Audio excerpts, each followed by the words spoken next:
course. But I do tend to sort of skim those kind of... I think when, like we were saying before, I was talking about Rubens and Titian, and when you feel like... It is an excuse, but when you feel like there's more story added to the image, the objects, some clothing, some other characters, some animals...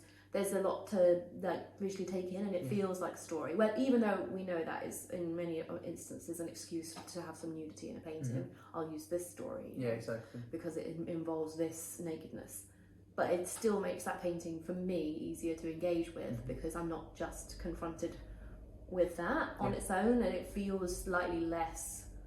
It dampens the voyeurism of it in some way. Whereas something like that, I can't say I've ever spent any long period of time with it because I do just look at it and go, that's not for me. No, I know what you mean. I think the painting, like in that room, like for me, it sort of felt like quite an anomaly, and I was sort of trying to figure out what about the painting felt different, aside from the fact that it's of a nude.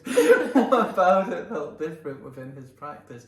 And I think like I was sort of in my head going through the other paintings by Velazquez in that room, and you know, a painting of Christ sort of bound, and there's an interior with mother and daughter in the interior, like with food, and there's a giant boar hunt painting, this sort of like vast landscape, and then there are several paintings of King Philip IV, and notably a really late portrait of King Philip that he was really, really unhappy with. He was really, really, it was a very unflattering portrait, and I think worth noting that Velazquez was sort of really like through and through like a portrait painter, and he was really accomplished at getting to the essence of a person, for better or for worse.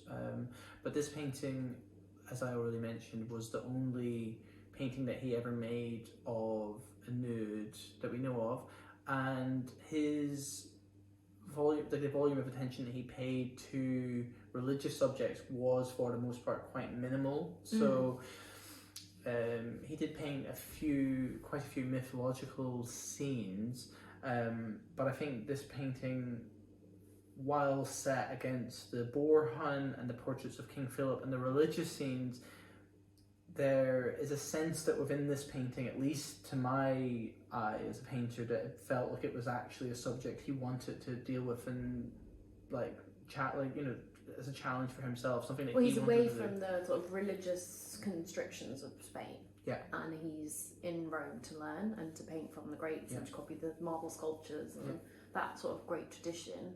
So you can only assume that this painting was a choice. But no matter where it ended up, I guess, it does put it in that sort of sphere. Like, we can only assume that was something he'd been wanting to do or wanted to do when he got there. Yeah.